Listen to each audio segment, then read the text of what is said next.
here is really expensive, but so some of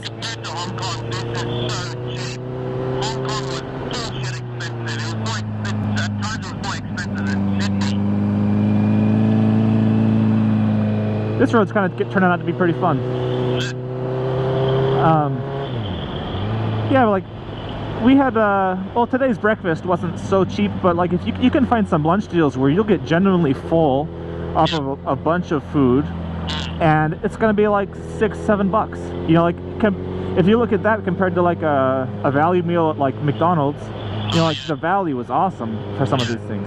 That's right. But then as far as like owning a bike, it's kind of expensive if you got a big bike.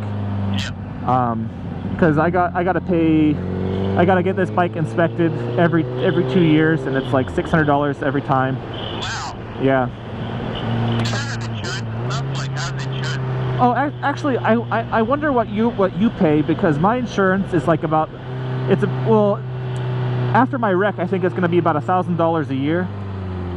Yeah, I pay $1,000 as well. I'm gonna go over here just so you can see this view. Yep. Look at that. That's amazing, bro. Thanks for bringing me up here. Yeah, no problem, man. It's been a lot of fun. That's breathtaking. Yeah, so I pay about well, and that's yen. So I pay about 100,000 yen, which is about it's like $1,000, give or take, you know, which I think that's a pretty good deal, because in the States there's some people that pay like $300 a month for their liter bike. You know what I mean? Yeah. For us over in Australia, it really depends on your history. So how many claims you've made by accident claims, records of speeding and all that, and also your age. Yeah. So for me, my age is the biggest factor. Being young, my insurance premium and everything is always super high. So, and if you buy a 1,000cc bike, the insurance company pretty much knows. judges you, go, yep, Yeah. this guy's gonna definitely die because he's young, he's smart, you know, he's Got speeding tickets. Yeah. So they charge you like $2,000 easy. Well, Like a CBR 1,000. you know what's ridiculous though is that the bike that I'm buying, the 250, the CRF 250, Yep. it's not a fast bike by any stretch of the imagination. It's not even really a completely a street bike, Yep. and the insurance is almost the same amount as this bike. So it really even doesn't even matter what kind of bike it is. So for this,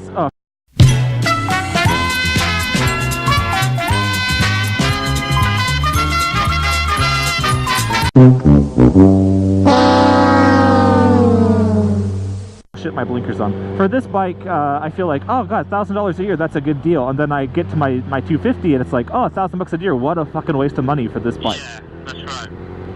You see the road? Yep. Like that's our road that we're going to be going down. Wow. What's this road called? Same one? Oh no, this is just number 53. Okay. Wow, there's actually some traffic coming up here. Please see me. Jesus. Now this is a dual vlog. Yeah. No phone, no overseas calling. Come here. Yeah, I know. Fuck Skitzer right in his ass. Oh,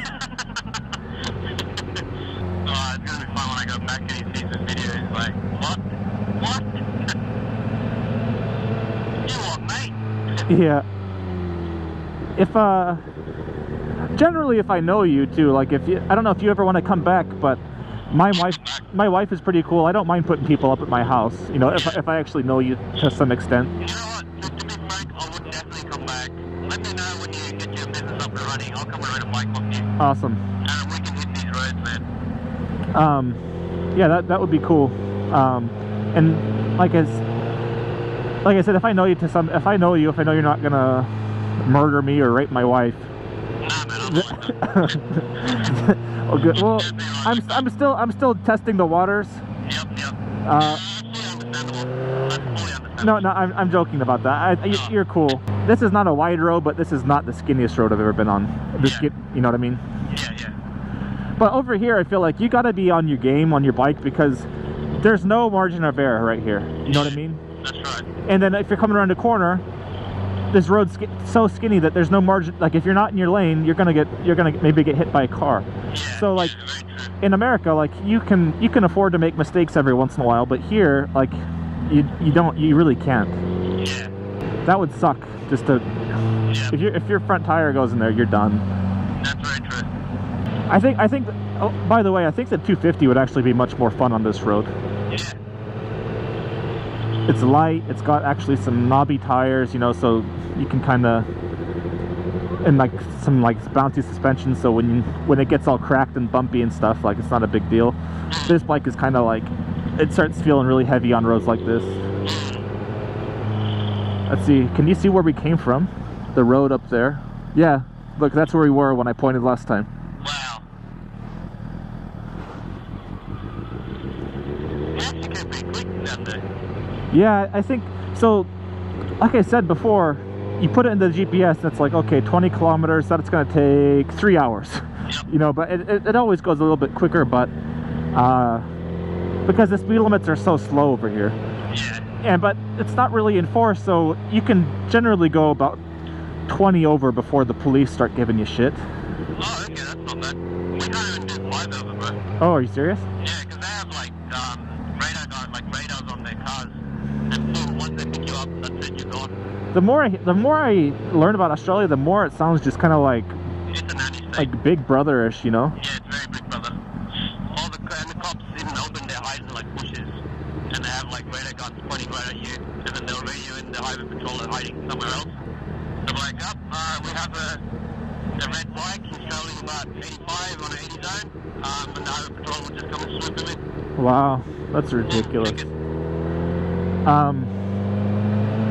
I got pulled over one time for doing 120 in a 45 zone in America. That's miles per hour. Wow. And I got yelled at, and I got screamed at, and I got told they was going to take me to prison. Yep. See, I want to go up here on my 250. That's why I bought that bike instead of a street bike. Yeah, you can do that on that one. Yeah. Because it's more better high ground clearance. Yeah. Got dirt tires. Yeah. A little bit more traction. So anyways, he was like, I don't know if I'm going to take you to jail or if I'm going to let you go. I'm going to think about it right now. Oh, that's so nice. Thank you. But in the end, he looked at my history. I didn't have any tickets, and he gave me a warning. But like, that wouldn't fly here, and it sounds like it definitely wouldn't fly in Australia. No. There are also good cops in Australia who would be like, mate, you know, I've seen your record, you're very clean. Let's go even here, I'll give you a warning. And then next time if I see you do it again, then I have to give you a ticket. You know what I mean? I'll lose your license depending on how fast you're going. But I guess if you do it over 45 km per hour, you have very